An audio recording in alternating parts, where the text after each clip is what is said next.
humiliated and uncomfortable cold again on the floor. Of course, dear. You were literally harshly scratched by a ginormous evil gato equals cat in Spanish.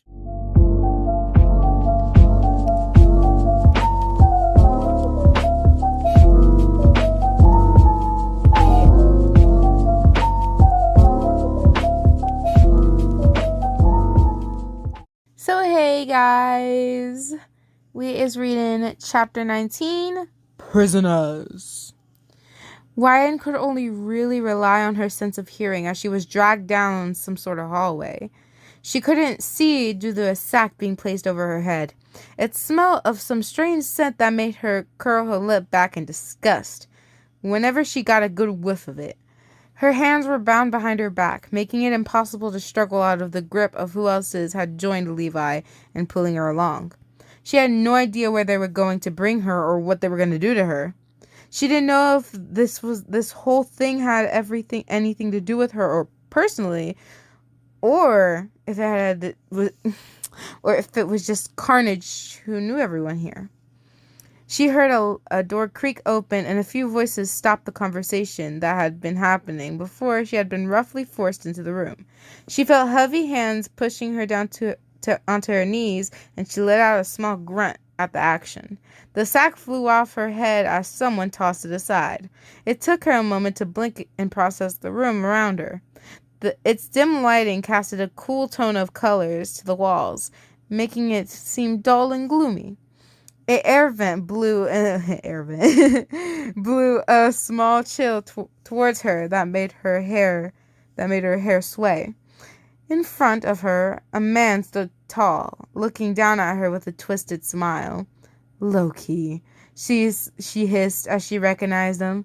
She glared, and he just gave a small chuckle in response to her hostility, which angered her all the more. YN, he replied. Excuse the poor hospitality. I'm a terrible person, really, and that's not my fault, he said, eyeing her curiously. Now, riddle me this. How is it you are a lover to a psycho murderer, but you are surprisingly bland and innocent? Hell, you even help the falsely accused. He bent down on one knee, reaching out and grasping her by the jaw. He forced her face to the side, examining her face, also free of scratches, aside from a nice bite mark on your collarbone there. So you're not even just some toy they decided to play with, he added, Ryan ripping herself out of his grip and looking down in an attempt to hide her face. Of course I'm not some toy. I wouldn't stick around if he just wanted to use and discard me, she muttered, refusing to look up at him. Trophy wife, maybe? He questioned to himself, reaching back towards her face, unsure what to do to keep him away from her. She took a lesson off of Red and attempted to bite the fingers that tried to touch her. She snapped at the air, biting onto nothing as he pulled away. Loki glared at her for the action, and she felt Levi's hands root deep into her hair, tugging it back to force her to look up at her captor. You're gonna want to settle down, sweetheart. We can do this the semi-hard way or the hard way, he told her. Those were both terrible choices. She spat at him, Loki having to flinch away to avoid it. Hard way it is, he said with a tisk. He looked her up and down quickly before snapping the cross off her neck with one rough tug. This will be useless for you, but it would be pretty for my collections. No, don't take that, that's mine, she yelled as he stood back up and began to walk towards the door. Carnage will kill you for this. You will all die because you did this to me. She wasn't sure if she had been warning or threatening them with that. They didn't care either way, and she was tossed aside by Levi. She fell forward with a thump, her hands still bound behind her back, which prevented her from catching herself and stopping her face from roughly smacking against the floor. I hate that. We will be back, and when we are, you will find you should have been a little nicer to me, Loki called back to her. She pulled herself up as the door slammed shut and she was left in darkness. She heard the lock fall into place, and she didn't even bother to try saving herself. She just looked around nervously. Carnage would comfort her. She was sure of it. There was nothing their lover would leave her here to suffer, no. They were coming for her, and they were doing their best. Ding, ding, ding. Red, work with me here, Cletus complained to the Symbiote that wrapped small tendrils around his body. We need to go full form. I'm useless without you. Damn it! He was in the kitchen, leaning against the countertop and coming damn pretty close to begging Red to handle herself better than she currently was. The darkness of the room felt comforting, which allowed him not to lose his cool just yet. No, hurts because of you, Cletus Cassidy, she hissed back, beginning to sink away from him.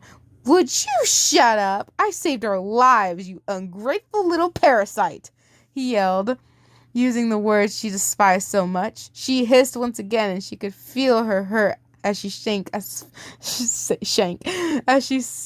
far in the back of his mind as she could. He shouldn't have snapped at her like that, but the stress was beginning to get to him now.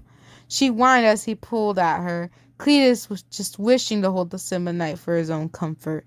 However, it wasn't very easy to hold a Symbiote that was mad at you.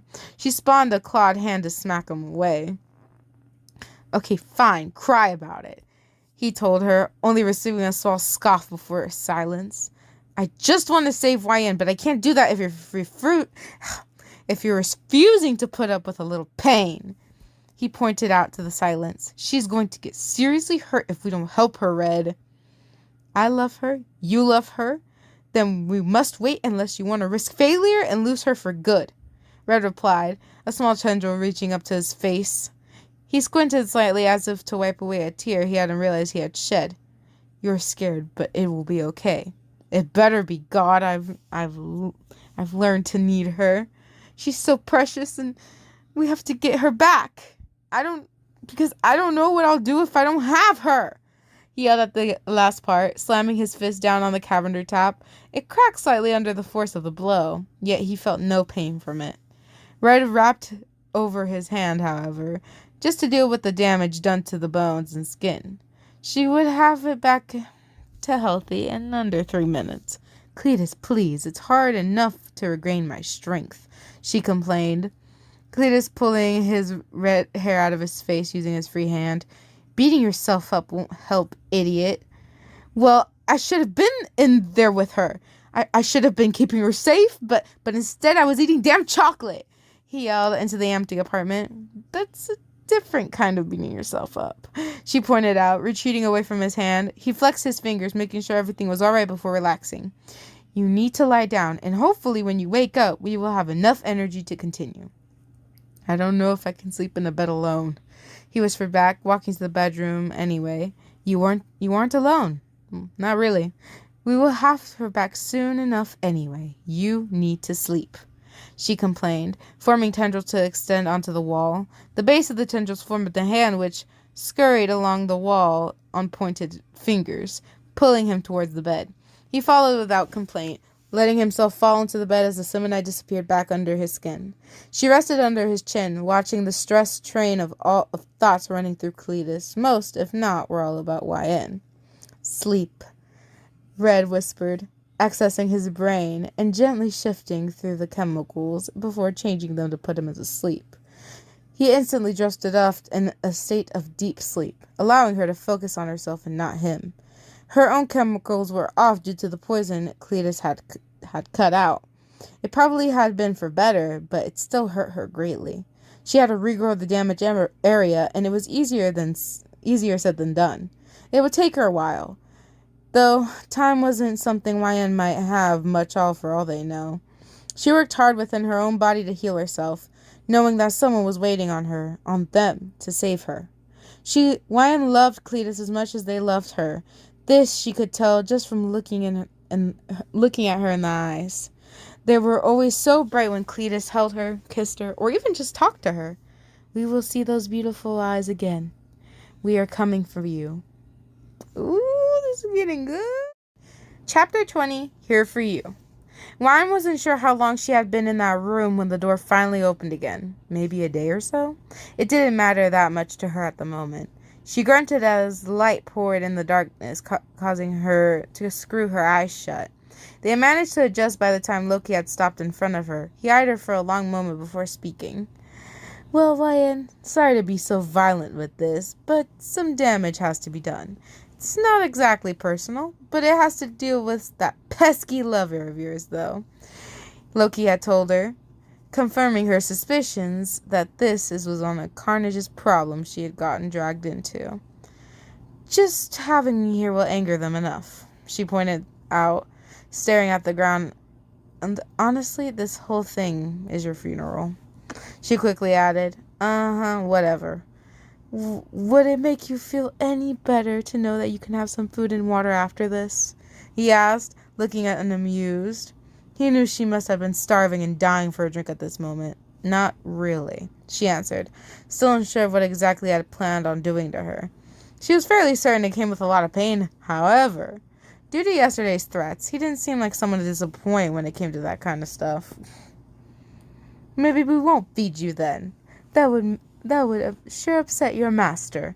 Loki chuckled, giving her a nudge with his foot in an attempt to receive an action from her. She wasn't paying attention to his small kick but his words. My what? Damn it, Carnage isn't my master either. How hard is it to figure out? They're my lover. Want me to spell it out for you? She asked, voice laced with hate and annoyance. He glared at her for the snappy talking back. That's not possible. You don't even realize it, but there's absolutely no way he's not being selfish or completely using you. Hold on. Loki paused, something in his mind seeming to click into place. He quickly twisted his body and pointed both fingers at the other man in the doorway. She recognized them as Levi. I don't even know how to say that word. Pitholomeum, bro. Loki suddenly said, ending in a dark chuckle. Levi just looked just as confused as Ryan, narrowing his one good eye to give an appearance of someone raising an eyebrow. It's the chemicals found inside human brains, which is why symbiotes are so addicted to eating them. They need it to survive, he quickly explained upon seeing Levi's confusion. It didn't seem to help him understand anymore. What does it have to do with anything? She questioned in return. It's also a part of the chemical formula for love, he explained, smirking at her. There's the selfish and using you part. You're just kept around so the symbiote can feed on the chemicals it produces inside Cletus. No, I mean more to them than just some tool, she whispered, trying to process what he was telling her. He loves me for more reasons than just because he has to, she added, Loki scoffing. Clearly not, he corrected before signaling Levi with a sway of his hand, which made the man step closer instantly. Anyway, we have work to do. Don't kill her, Levi. Just leave her with wounds that Carnage will be able to see clearly. Once the monster is in the room, it'll be easy trapping them, Loki told him before heading for the door. Wait, what? Wait! She wasn't able to finish before Levi transformed into a large lynx in front of her, her eyes widening, and she stared at the giant claws for a few seconds before screwing her eyes shut. Ugh. She heard the clicking of the claws against the floor and a large predatory growls before she felt a searing hot pain against her side. She screamed. Oh, goodness. Cletus jolted awake as Red was suddenly hit with a wave of pain that rushed over her as well. God, Red, what the hell? He called out to her, the symbiote strands holding onto him, weathering at the pain. Why? And she's hurt. Someone hurt her. My bonding with her during that one battle many days ago must have opened some sort of physical connection between our minds.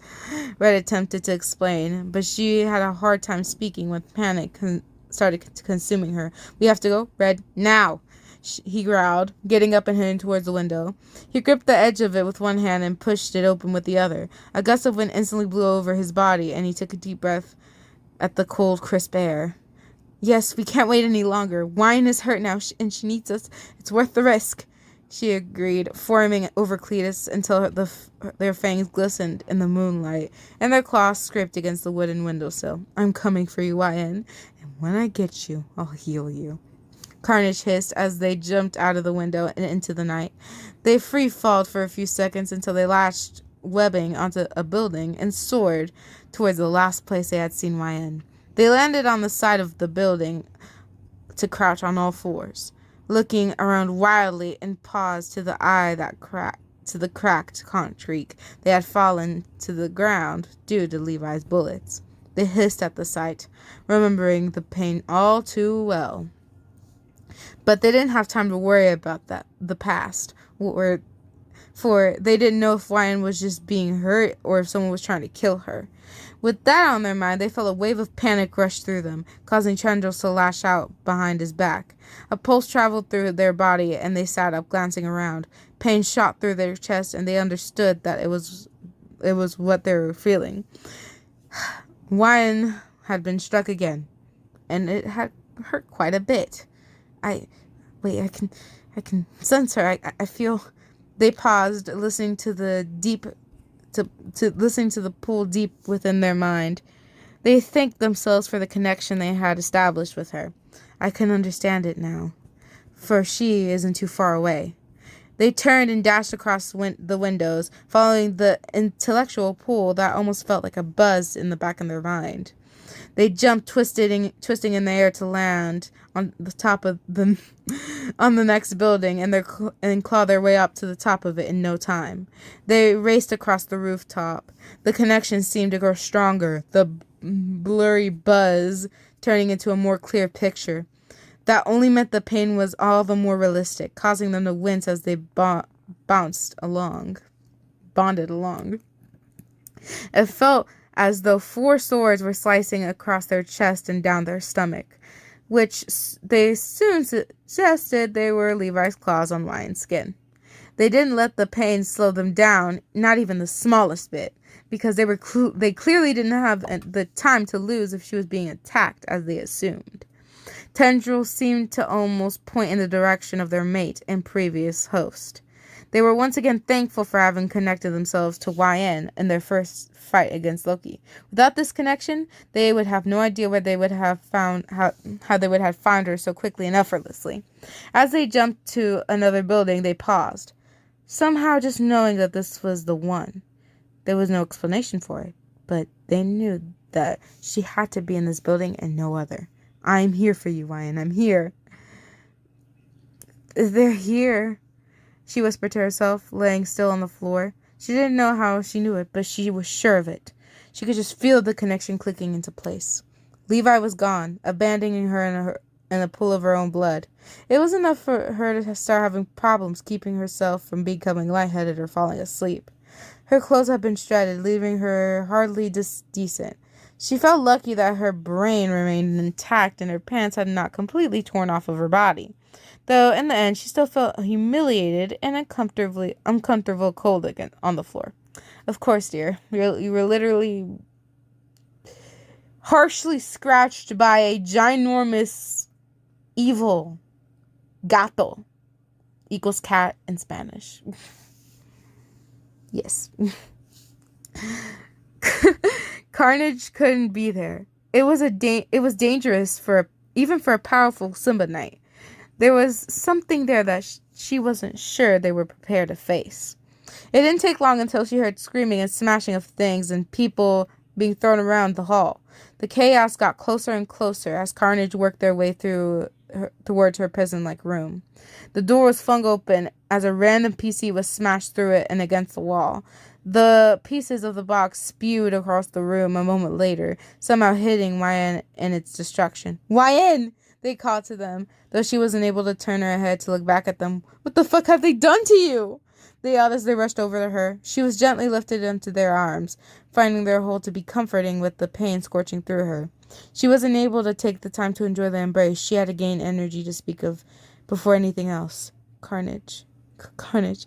She managed to get out, choking slightly on the blood in her mouth, leaning in closer to be able to hear her words.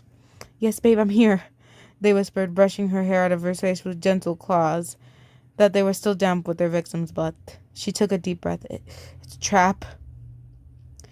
Before Carnage could answer, a high-pitched frequency began to echo around the room.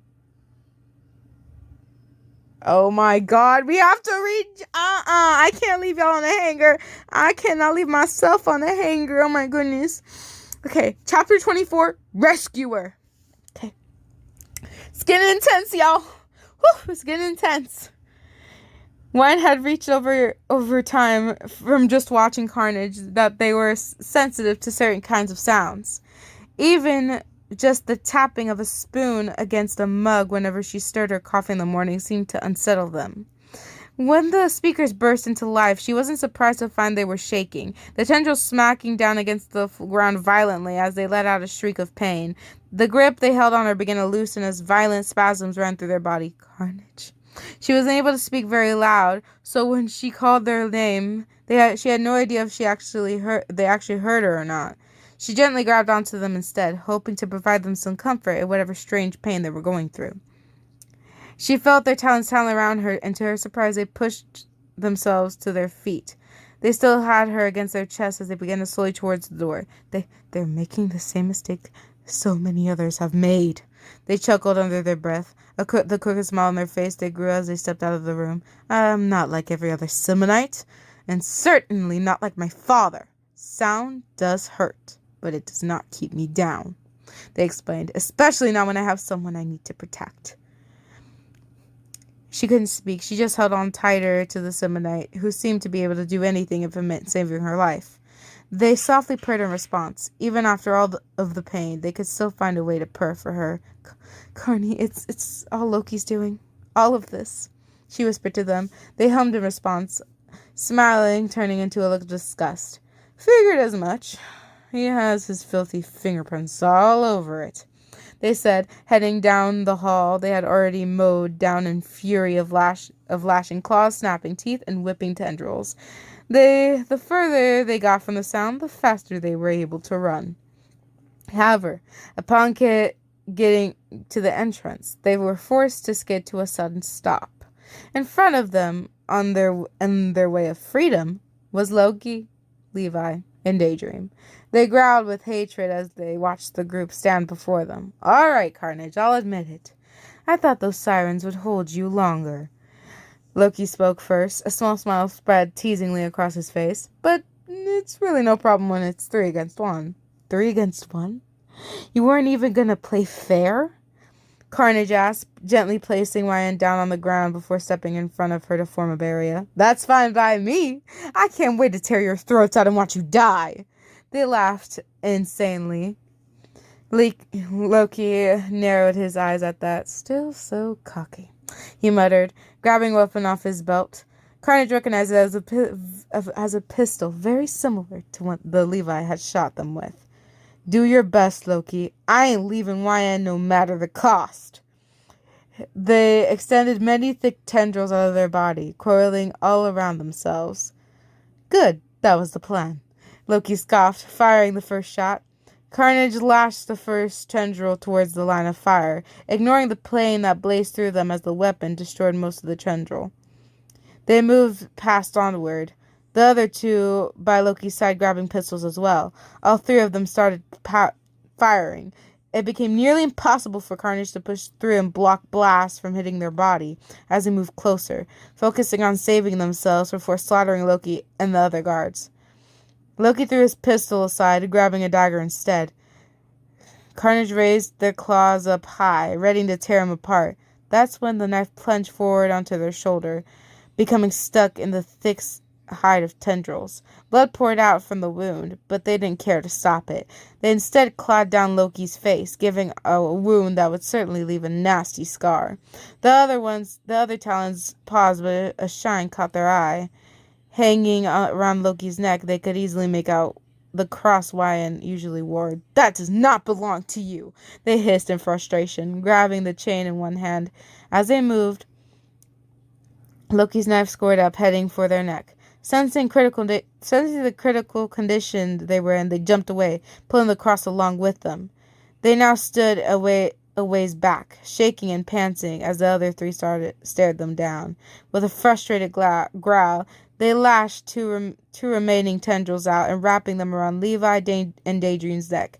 They picked them up with ease and then smashed them between both together with Loki in between. All three of them clashed and became dazed for a quick moment. With that advantage, Carnage leapt forward and wrapped their fangs around Levi. They latched onto his shoulder, pulling him away and shaking him like a dog playing with a toy. They felt him claw at their jaws, but paid no mind and continued to tear away at the skin. Eventually, they just threw him aside to bleed. They turned back to the other two, specifically Loki. Carnage had their mouth cracked open, blood dripping as they hissed at him. Before they had the advantage to attack Loki, Ryan rushed into their thoughts again. One of them was nearly dead, and the other two were hurt. Carnage would have to finish them off later. If they wasted any more time, Wine would die from her wounds. She was the number one priority right now. They turned, picking up Wine once again and passing the stunned Loki and Daydream to escape the building. As they smashed the door open, Loki seemed to have managed enough strength to yell at them. Carnage ignored their words, to the point where they had no idea what he said. Instead, they swung off, heading to the apartment and holding Ryan close. Most of her wounds had clotted over with blood, which stopped the bleeding well enough. They almost smashed through the window with the speed they used to slip inside.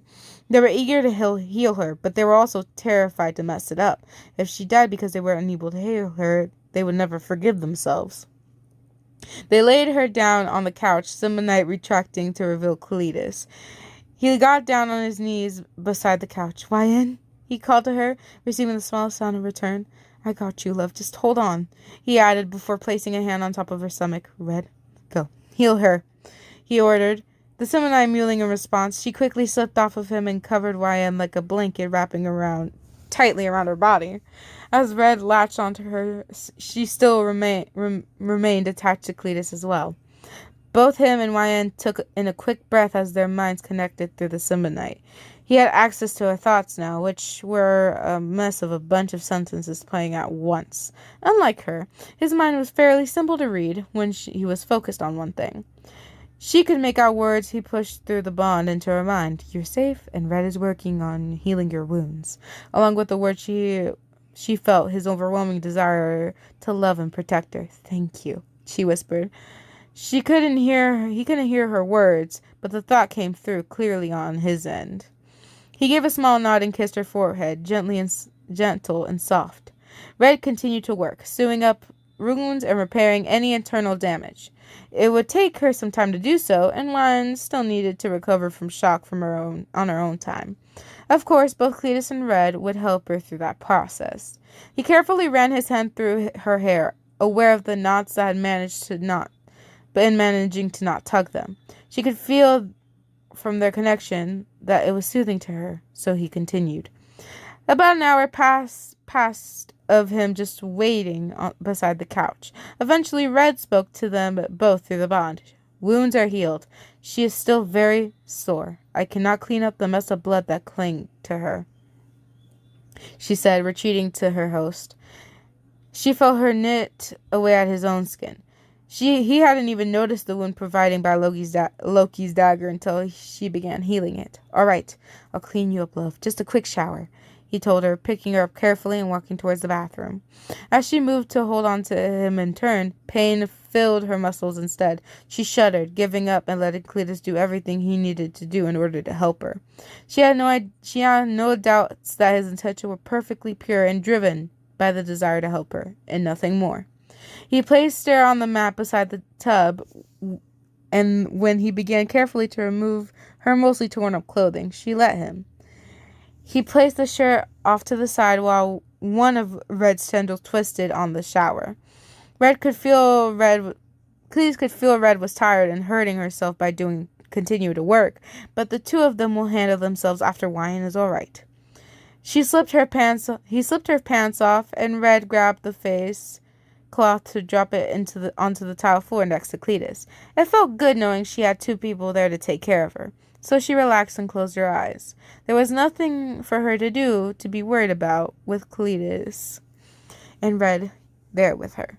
Once he had completely undressed her, he picked her up and placed her under the running water. The warmth of it dampened her skin. Dampened dappled her skin, a feeling that made her sore muscles release any tension they had held. She let out a small relieved sigh, glad to be home.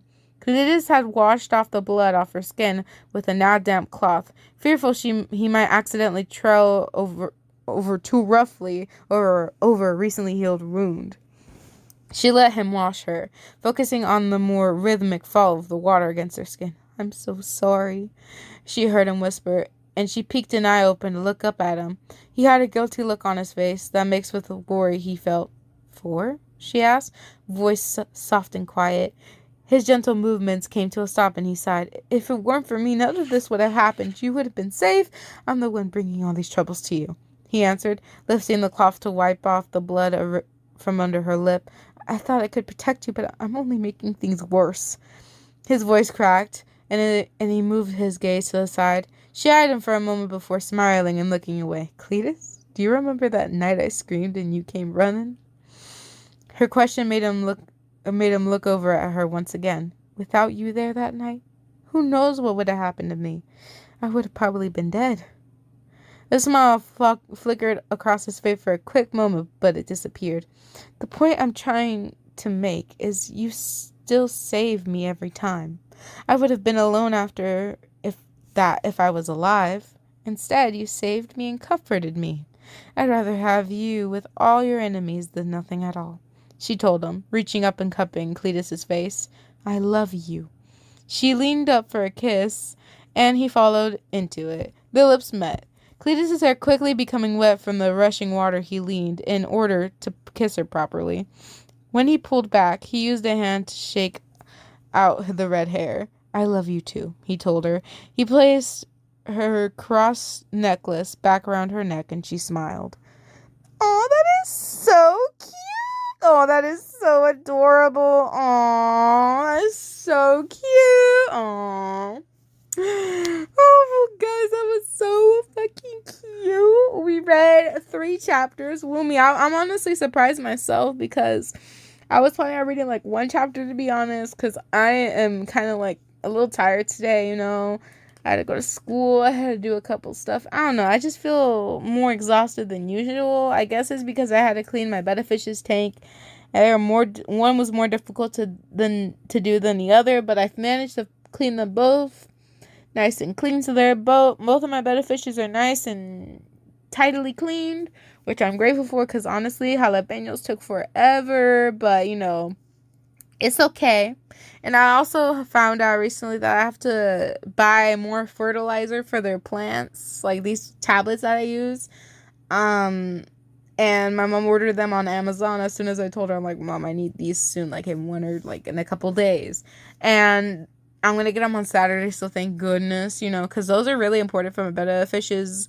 Mostly the plants, though, than the betta fishes, but, you know, they like their plants, and I'll do anything for my babies, you know. I love them too much. But yeah, I mean, it's just been a crazy day today. It's been, it's been average, you know, not too bad. I got my nails done. Well, my feet done to be specific. And, you know, whatever. Oh, my lordy. Man, I'm just a little exhausted, you know what I'm saying? But not exhausted enough to not read to you guys. And also, I couldn't just leave you guys on that cliffhanger because I would have been mad at not only myself, I would have been mad at anybody who agreed I should have left it at that cliffhanger. Which I will not, because I would be mad at myself if I left you guys a cliffhanger like that. Like, no, bro, we got to know the details.